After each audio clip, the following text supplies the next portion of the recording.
Dante Ricci. We have a search and seizure warrant under a jeopardy assessment. Dante stammered. You've made a mistake. I'm the CEO. I pay my taxes in full. Manhattan, New York, fall 2025. Night fell and the lights from New York City's skyscrapers blazed like an artificial galaxy beyond the floor-to-ceiling reinforced glass. Inside the $30 million penthouse in Tribeca, the atmosphere was cold and pristine to the point of sterility. This did not feel like a home, it felt more like a technology showroom. The central air system filtered the air with ions, the curtains automatically adjusted to the moonlight, and every corner was operated by AI. Sofia Moretti stood by the white marble kitchen island, adjusting a vase of imported peonies. At 33, Sofia flawlessly fulfilled the role that New York high society had assigned her, a trophy wife, beautiful, quiet, someone who only knew how to spend money and stand behind her husband's glossy smile. Her husband, Dante Ricci, was upstairs in his study, shouting into the phone at investment bankers. In just 5 days, Ricci Tech would officially go public with an IPO valued at a starting valuation of $2 billion. Wall Street called Dante a genius, the Midas king of the digital age. Alexa, play the jazz evening playlist at 20% volume, Sofia said softly.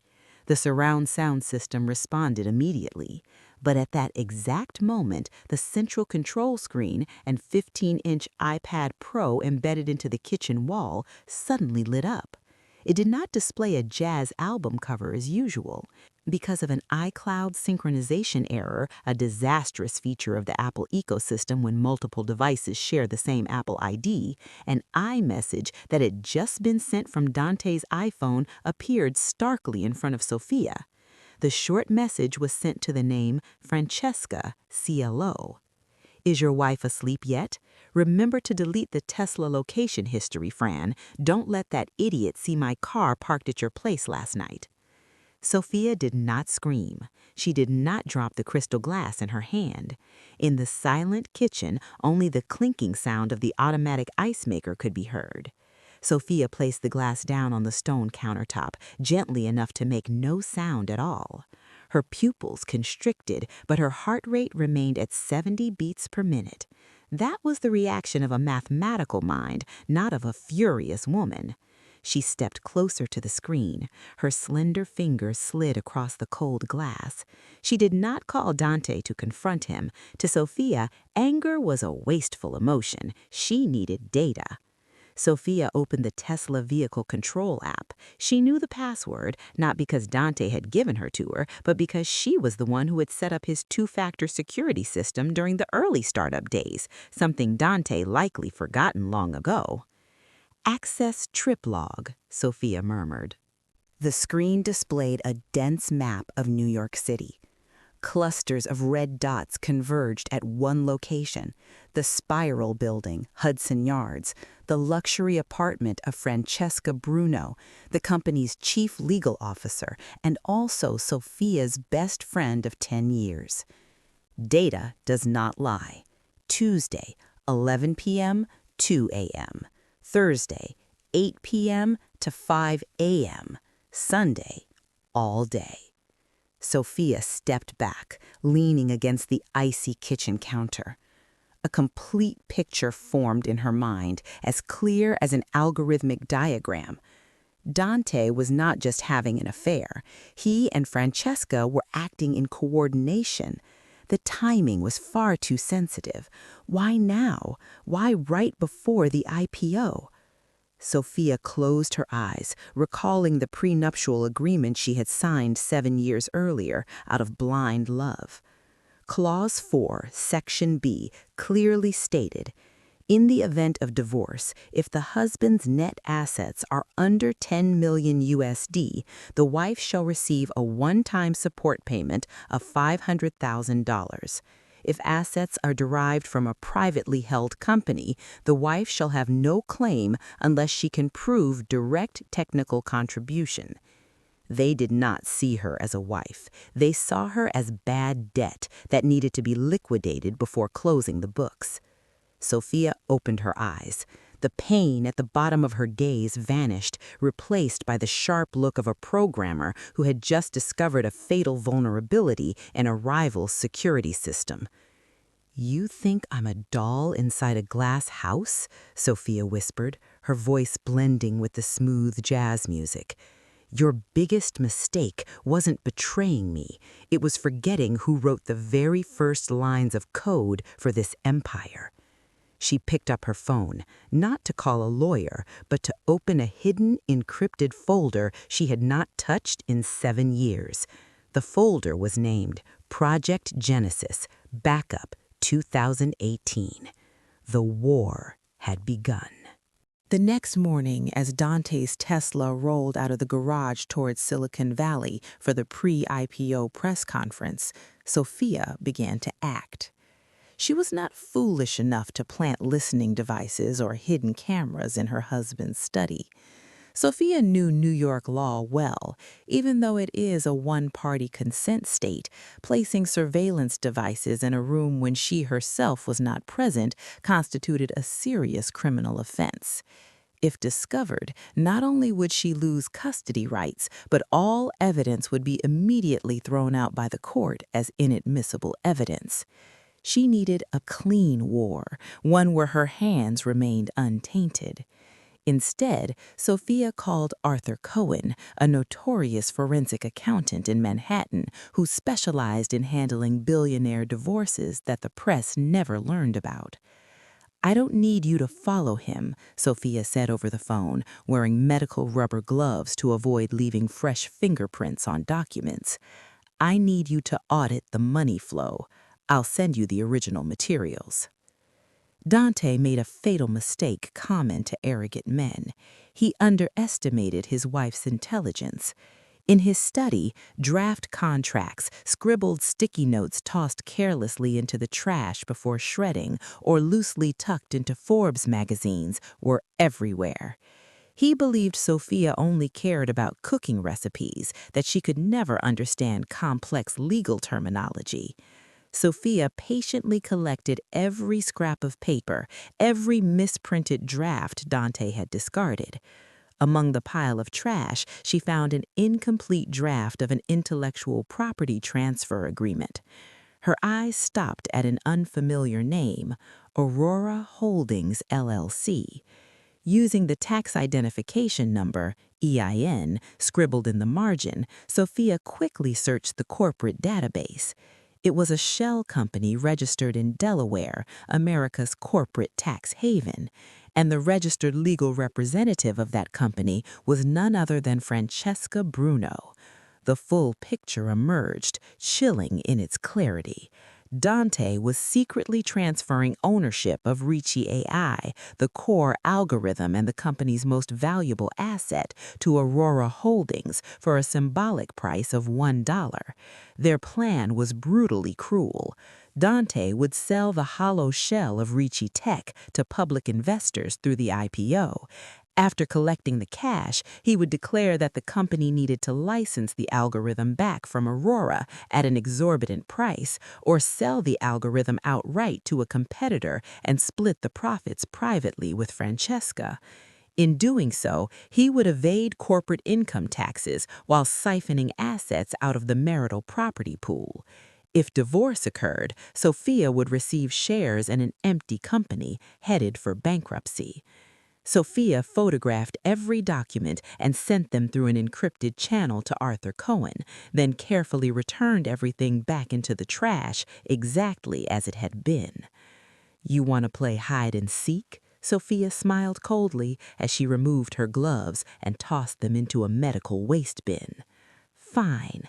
I've found your hiding place. Now it's my turn to hunt." If Dante wanted to turn Sofia into a madwoman in the eyes of the public, she would first make him doubt his own sanity. With the skills of a top-tier programmer, Sofia transformed the modern smart home into a psychologically haunting funhouse. The campaign began on Tuesday evening. New York was entering late fall, and the outdoor temperature had dropped. Dante was a man who loved warmth. He always set the central heating system, HVAC, to 72 degrees Fahrenheit. When Dante stepped into the house, he shuddered and pulled his suit collar tighter. "It's freezing. Sofia, did you open the windows again?" Dante snapped. Sofia was sitting on the sofa reading a book. She looked up with an innocent, surprised expression. "No, I didn't. It feels normal to me. The system still says 72. Dante frowned and looked at the Nest thermostat mounted on the wall. The LED screen clearly displayed 72 degrees Fahrenheit. He did not know that Sofia had intervened in the control firmware, causing the screen to show a fake number, while in reality she had lowered the house temperature to 64 degrees Fahrenheit. "Maybe you're just exhausted and feeling chills," Sofia said gently, handing him a glass of warm water. Dante muttered under his breath, drank the entire glass, and went to bed, a vague sense of discomfort beginning to ripple inside him. The next morning, the psychological torture escalated. Dante had a mild case of OCD. His Tesla key and wallet were always placed precisely on the leather tray by the front door, but this morning, as he rushed to get ready to meet Francesca, they were nowhere to be found. "Where are my keys? Damn it, I put them right here last night," he shouted, rummaging through the drawers. Sofia rushed out, her face full of concern. "Honey, calm down. Are you sure you brought them into the house? Maybe you left them in your suit jacket pocket." "I'm sure. I never misplace things," Dante yelled, his face flushed red. While Dante bent down to search under the sofa, Sofia quickly took the key ring, which she had hidden earlier in a nearby plant pot, and gently placed it back onto the leather tray, right where it always was. When Dante turned around, he froze. The keys were there, sitting plainly in front of his eyes, almost mocking him. When did they get there?" he stammered.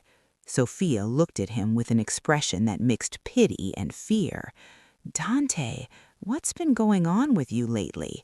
Is the IPO pressure affecting your memory?" That evening, things reached their peak. Dante tried to log into his Netflix account to relax with a movie. The screen flashed, "Incorrect password." He entered it again, still wrong. A third time, still wrong. He slammed his hand on the keyboard. Sofia gently took the remote and typed in the exact same password he had just entered, but earlier she had secretly changed it, and now she quietly changed it back to the original. Login successful. "I can still get in," she said softly. "Maybe you should see a doctor. I've heard that extreme stress can cause early onset Alzheimer's symptoms." Dante collapsed into the chair, cold sweat breaking, even though the room was cold. He began to wonder, am I really going insane? Or is my genius brain starting to deteriorate? His arrogant self-confidence began to crack, laying the perfect groundwork for Sofia's next, much larger performance. The pre-IPO gala was held in grand splendor in the ballroom of the Pierre Hotel on Fifth Avenue. The guest list included Wall Street power players, venture capitalists, and tech media elites. Camera flashes went off non-stop, and everything was live-streamed across social platforms. Dante stood at the center, a champagne flute in hand, wearing the radiant smile of a victor. Beside him was Francesca, seductive in a cream-colored silk satin gown worth $5,000, playing the role of his indispensable right hand. Sofia arrived late.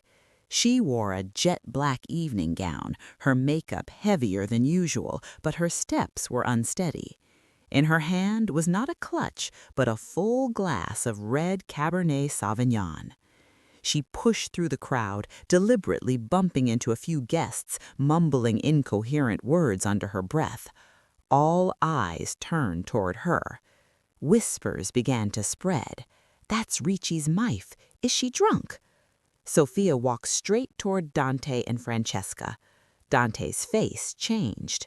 Forcing a smile, he stepped forward to block her. "Sofia, you're not well. Let me call a car and take you home." "Get out of my way!" Sofia slapped his hand aside, her slurred voice loud enough for nearby reporters' microphones to catch. She turned to Francesca, her eyes blazing, half performance, half genuine contempt. "Hello, counselor. Congratulations. You took everything." Francesca frowned and stepped back.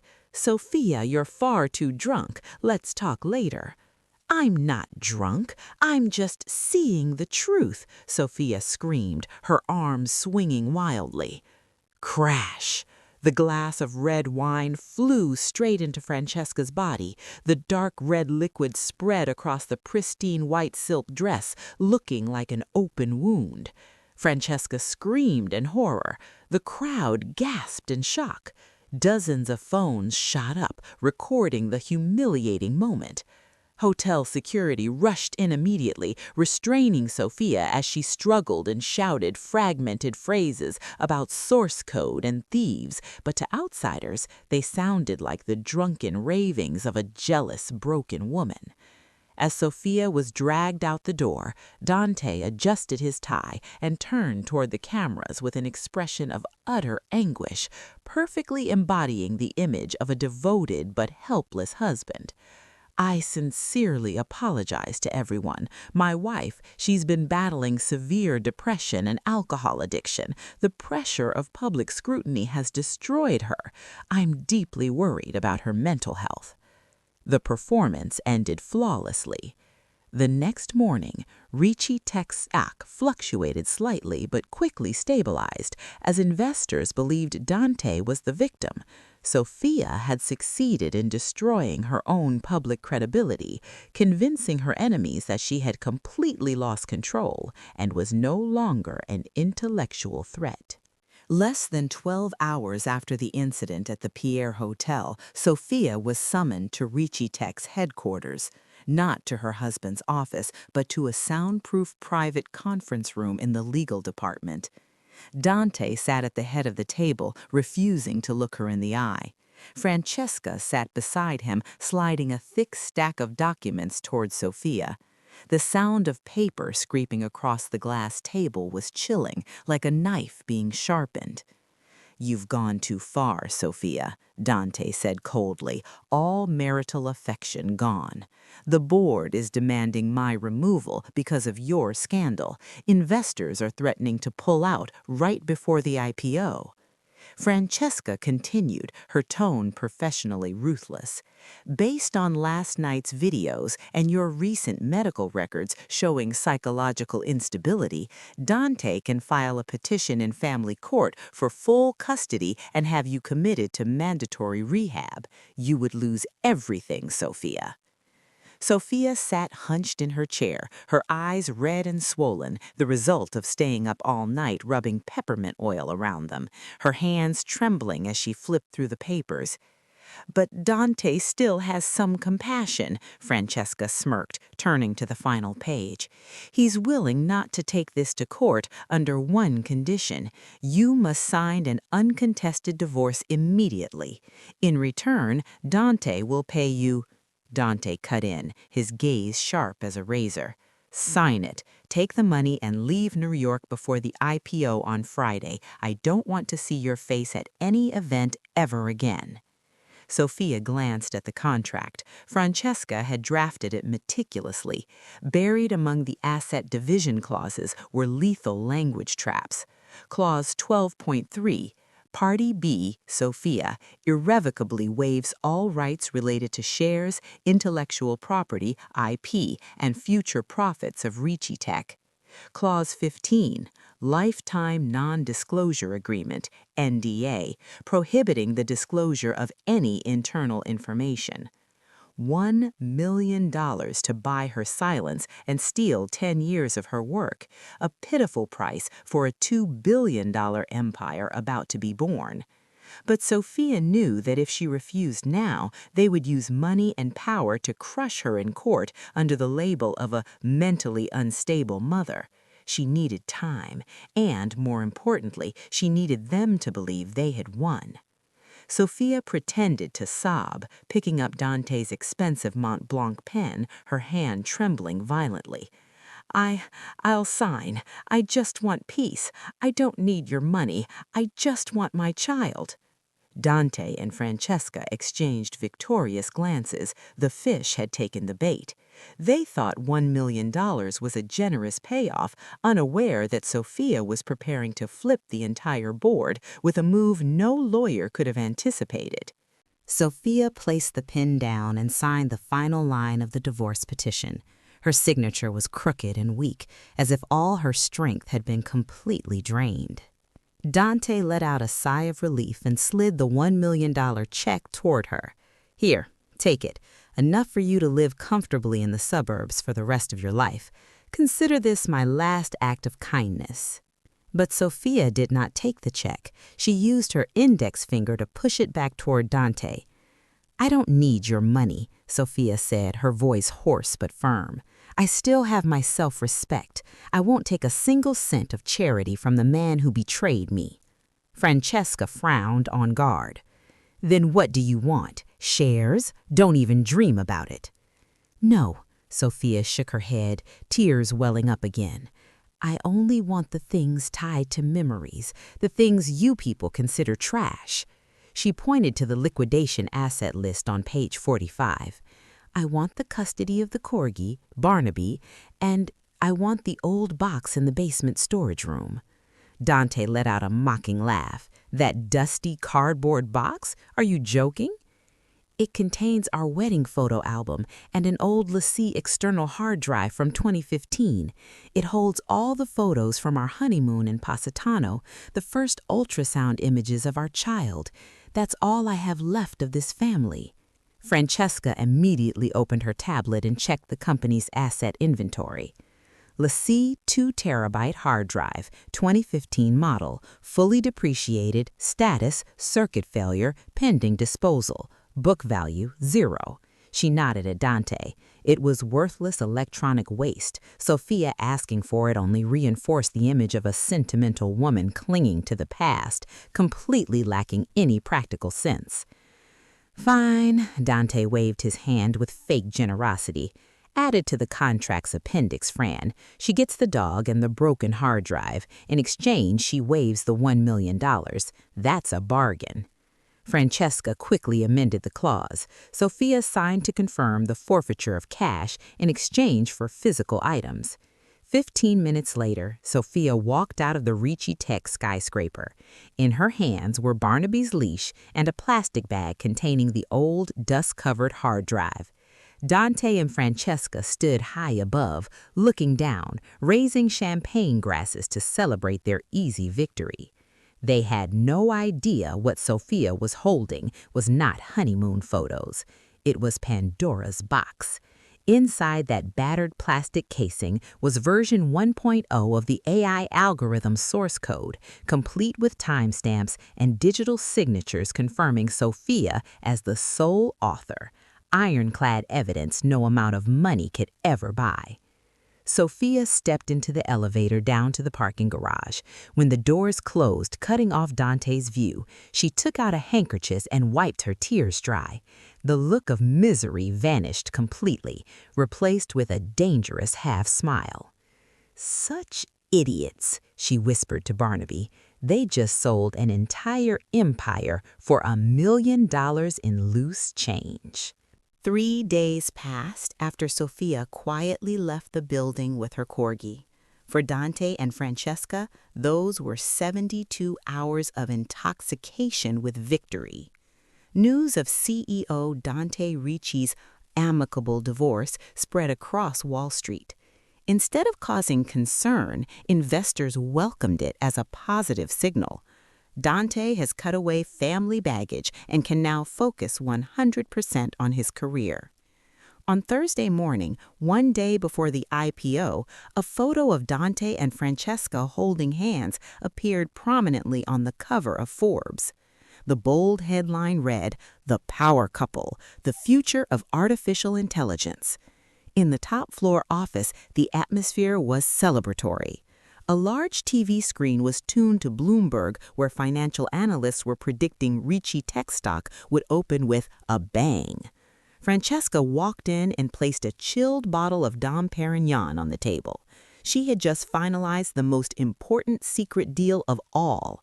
The tech giant Omnicorp had agreed to purchase exclusive usage rights to the Ricci algorithm from the shell company Aurora Holdings, registered under Francesca's name, for $500 million. "The contract is ready," Francesca said with satisfaction, pouring the champagne. "Right after the closing bell tomorrow, the money will be wired to the Swiss account. We'll have both the IPO cash and the algorithm sale. A perfect double win."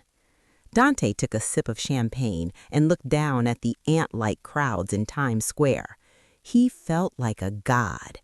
"Can you believe it, Fran? That idiot Sofia turned down $1 million just to take an old dog and a broken hard drive." He laughed loudly, his voice echoing through the glass office.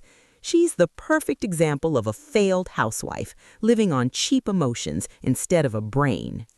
"She's probably crying in some miserable rental in New Jersey right now," Francesca sneered. "But who cares? She signed the NDA. She's the past, we're the future." They raised their glasses, clinking them together. Drunk on illusions of power, they believed themselves the smartest people in the world.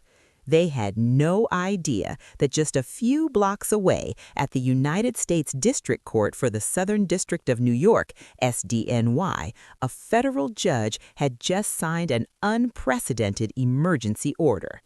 The IPO countdown had less than 24 hours, and the past they had mocked was about to return, not to cry, but to burn everything to the ground. 8 o'clock Friday morning. Only 90 minutes remained before Dante would ring the opening bell at the NASDAQ Stock Exchange. In the glass conference room on the 60th floor, Dante and Francesca sat across from Omnicorp representatives, preparing to initial the $500 million algorithm transfer agreement. Just as the pen touched the paper, the conference room doors burst open. Not a secretary with coffee, but two men in black suits, faces cold and expressionless. They wore badges of the U.S. Marshals. "Dante Ricci? Francesca Bruno?" one of them asked sharply. "Yes, what the hell are you doing here?" Dante shot to his feet, furious. The marshal did not answer. He slammed a thick stack of documents onto the glass table. The dull thud sounded like a judge's gavel. "This is a temporary restraining order from federal court. All IPO activities and asset sale transactions of Ricci Tech are suspended effective immediately." "What?" Francesca lunged forward and grabbed the file. Her face drained from rosy pink to paper white. "Plaintiff, Sofia Moretti v. Ricci Technologies. Charge, copyright infringement." "She's insane," Dante roared. "She's a housewife. What does she know about code to file a copyright lawsuit?" Francesca trembled as she flipped to the evidence section. The file slipped from her hands and fell to the floor. "Dante, we're finished." Attached was a printed extraction from the old lacy hard drive they had handed to Sofia just 3 days earlier. It contained the complete source code of the algorithm dating back to 2015. More importantly, the immutable metadata clearly displayed: author, Sofia Moretti. Commit history, 12,000 lines of code written by the account Sophia M. from her personal computer at night over the 2 years of Dante's startup phase. U.S. intellectual property law is explicit. Without an assignment of inventions or a work-for-hire employment contract, software copyright automatically belongs to the person who wrote it. Dante had never hired Sofia. He had never made her sign a transfer document because he always assumed she was just helping and that as husband and wife, what's his is hers. He was wrong. This algorithm, Francesca stammered, cold sweat pouring down her back. Legally, it never belonged to the company. It's Sofia's personal property. The Omnicorp representative stood up, buttoned his suit jacket, and looked at Dante with contempt. Were you planning to sell us stolen goods, Mr. Ricci? This deal is canceled. Our lawyers will contact you regarding fraud. Dante stood frozen in the middle of the conference room. He realized he had just handed the key to the treasure vault directly to his enemy and that he himself had signed the document labeling that hard drive as trash, allowing Sofia to walk away with it legally. At exactly 9:30 a.m., the opening bell of the NASDAQ stock market rang out. But Dante Ricci was not the one ringing it. He stood frozen inside his office, staring at the Bloomberg terminal. The stock ticker RCI, Ricci Tech's expected symbol, had vanished from the board, replaced by a blazing red notice. Trading halted, pending regulatory review. The news spread like a virus. CNBC blasted a breaking headline. Ricci Tech's blockbuster IPO canceled at the last minute. Ex-wife sues over core technology IP. In less than an hour, the company's market valuation evaporated from $2 billion to a perfect zero. Venture capital funds, the same people who had raised champagne glasses to Dante just the night before, began calling en masse, demanding to pull out their money and threatening to countersue him for misrepresentation. But the real nightmare lay in the second court order just served by Sofia's attorneys. The federal judge did not merely stop the IPO. Given the severity of the case and the high risk of asset dissipation, the court issued a preliminary injunction and asset freeze. "What does that mean?" Dante roared, hurling his iPhone 16 Pro Max against the wall, shattering it. "Where's my money? I need cash to shut the media up." Francesca collapsed into a chair, clutching her head, her voice trembling with despair. "It means everything is frozen. The accounts, your personal accounts, credit cards, even the employee payroll fund. We can't withdraw a single cent until the IP lawsuit is resolved." Dante lunged forward, grabbing Francesca by the collar. "Open the Swiss fund. Pull money from the Aurora Shell Company." "You can't," Francesca screamed, shoving him away. "If we touch Aurora's accounts now, the FBI and the SEC will jump in immediately. That's money laundering. Do you want to go to prison today?" Dante's arms dropped. He staggered back. He looked around the luxurious office filled with imported Italian furnishings. In one single morning, he had gone from a future tech billionaire to a man who was paper poor. He owned mansions, supercars, and a private jet, yet he couldn't sell them, couldn't leverage them, couldn't even afford gas for his Tesla. That was the cruelty of the American financial system. It ran on credit. When credit collapsed and cash flow broke, even billion-dollar assets became nothing but dead numbers. The landline rang nonstop, vendors, creditors, confused employees. Finally, Dante understood Sofia's trap. It wasn't just about reclaiming intellectual property. She wanted to make him suffocate from a liquidity crisis. He was sitting on a mountain of gold, but he would starve before he could ever spend it. And in the corner of the room, Francesca began to calculate. She looked at Dante the way one looks at a sinking ship. A lawyer's survival instinct kicked in. When the ship goes down, the rats jump first. Friday night. Cold rain poured over Manhattan. Francesca sat inside her luxury apartment, the lights turned off. The only glow came from her laptop screen, illuminating her hollow, exhausted face. On the screen was a draft press release Dante had just emailed her. Corporate asset fraud was committed by Chief Legal Officer Francesca Bruno without the direction of the CEO. Francesca let out a bitter laugh and hurled her whiskey glass against the wall. Dante was preparing to turn her into a scapegoat. He planned to dump every crime on her shoulders and walk away clean. After all, the signatures on the documents forming the shell company Aurora Holdings were hers, not his. The phone rang. An unlisted number. "Hello?" Francesca answered, her voice hoarse. "Have you read Dante's email?" Sofia's voice came through, calm, sharp, and cold. Francesca said nothing, gripping the phone tightly. "Dante is going to throw you to the wolves," Sofia continued, her words slicing straight into Francesca's deepest fear. "Securities fraud, money laundering, tax evasion, combined exposure up to 25 years in federal prison. You'll be disbarred, your assets seized, and you'll grow old behind bars. Do you think Dante will hire lawyers to defend you? No, he'll use that money to save himself." "What do you want?" Francesca hissed through clenched teeth. "I'm offering you a lifeboat. My attorneys have been working with the U.S. Attorney's Office. They don't care about you. They want the big fish. They want Dante." Sofia paused, letting the offer sink into Francesca's pragmatic mind.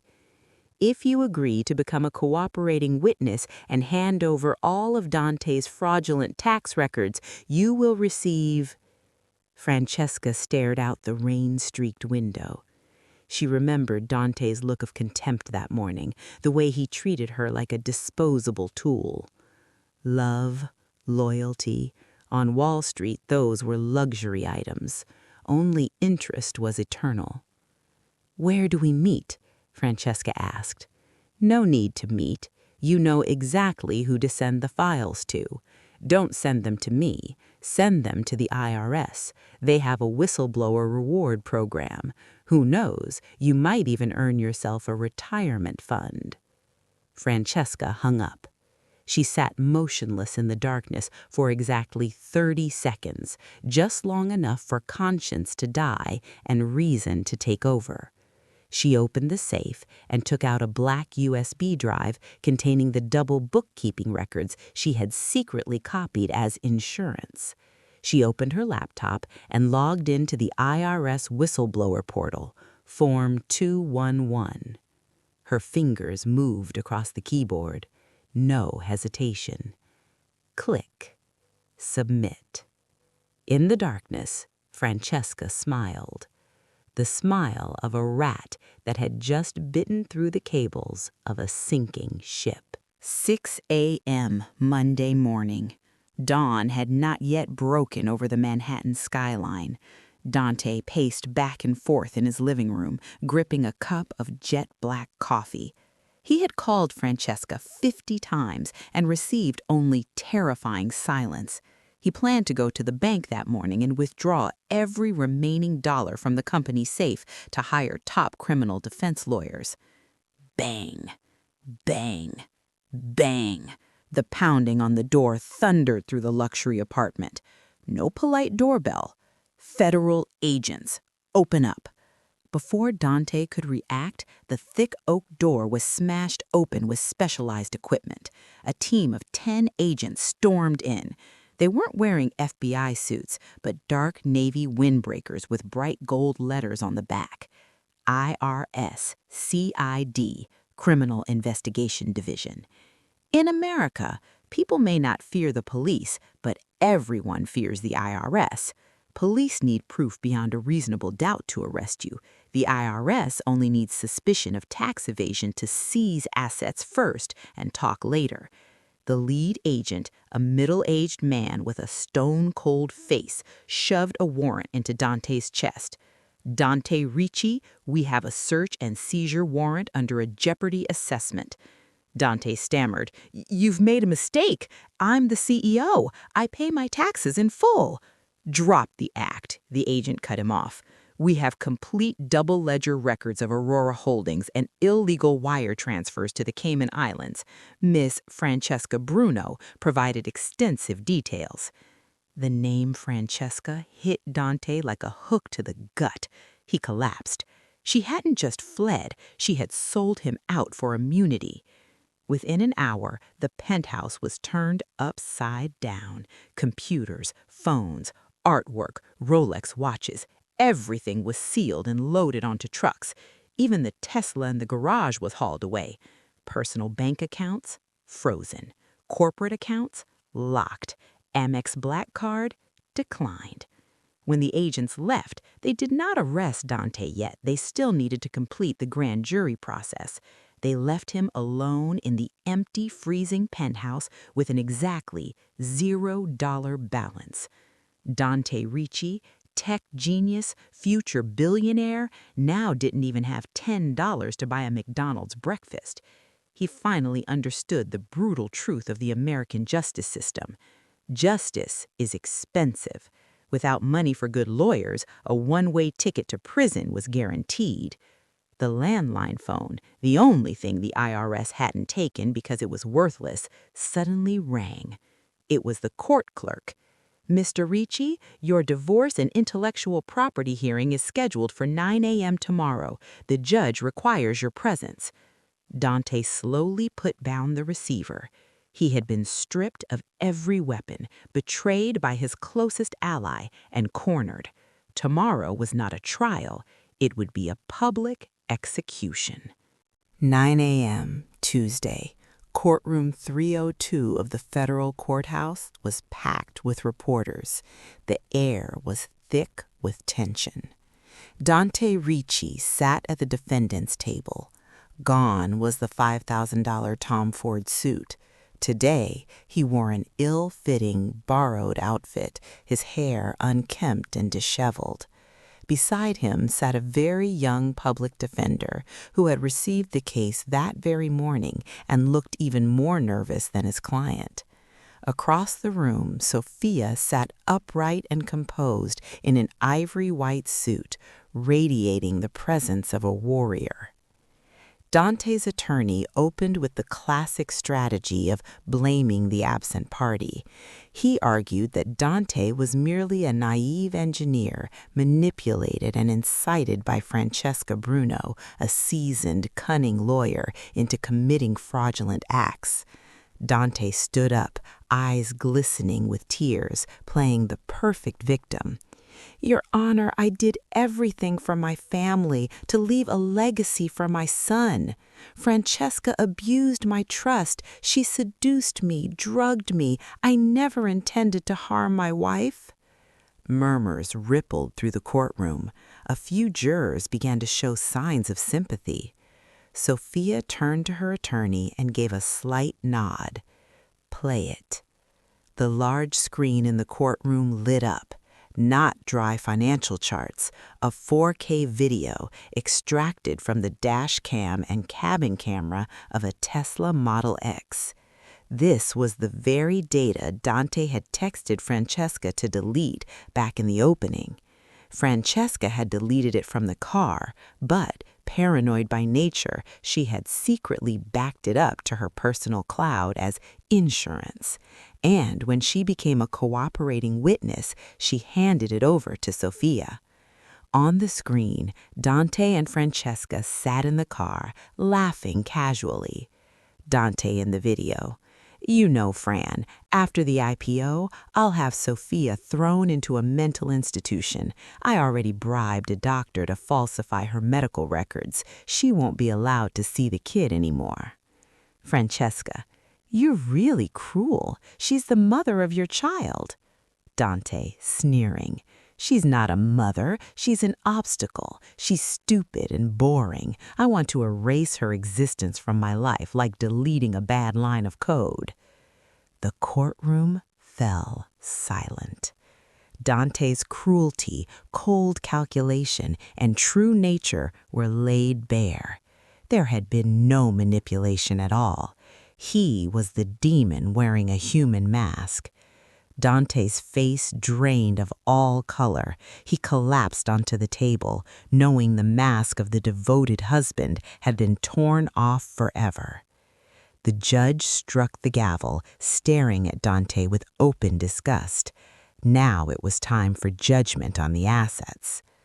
Under New York's equitable distribution law, assets are typically divided evenly, but Sofia's attorney stood and invoked a rarely cited doctrine, waste of marital assets.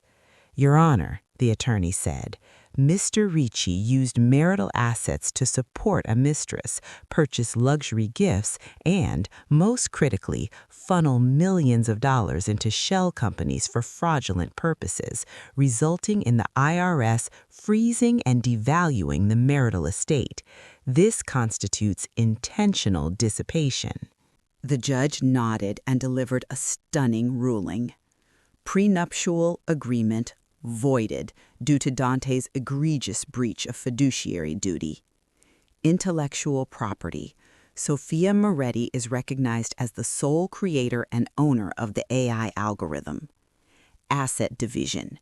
Because Dante squandered most liquid assets on illegal activities now seized by the IRS to offset tax liabilities, the only remaining asset of value is his controlling equity stake. The court orders the transfer of 100% of Dante Ricci's shares and control of the company to Sofia as compensation for damages. Dante screamed, "No, that's my company. I'm the CEO." The judge replied coldly, "Not anymore, Mr. Ricci. You are now merely a prisoner awaiting sentencing." 6 months later, the evening news played on the massive screens of Times Square. Dante Ricci, former CEO of Ricci Tech, began serving a 10-year sentence today at Otisville Federal Correctional Institution for tax evasion, securities fraud, and false filings. Footage showed Dante in an orange prison uniform, hands cuffed, stepping into a transport vehicle. He had aged 10 years. His eyes were hollow. The scene cut to a rundown fast food joint in suburban New Jersey. Francesca Bruno wore an apron, wiping down tables. Though she avoided prison through immunity, she had been permanently disbarred by every major employer. She lived as a social outcast, her monthly wages barely enough to cover rent in a cheap boarding house. The 50th floor of the tower once known as Ricci Tech. The old nameplate had been removed. In its place stood a new logo, clean, minimalist, modern. Moretti Innovations. Sofia entered the boardroom. Gone was the timid housewife. She wore a perfectly tailored navy power suit, her hair pulled into a sharp bun. Seated around the table were investors who had once abandoned Dante, now watching her with respect and caution. Sofia took the chairman's seat at the head of the table. She placed her hand on the old LaCie hard drive, the object that had never left her side, now resting ceremoniously on the table as a symbol of power. One investor asked hesitantly, "Mrs. Moretti, what is our next move?" Sofia smiled, a confident, intelligent smile. "We're going to rewrite the source code.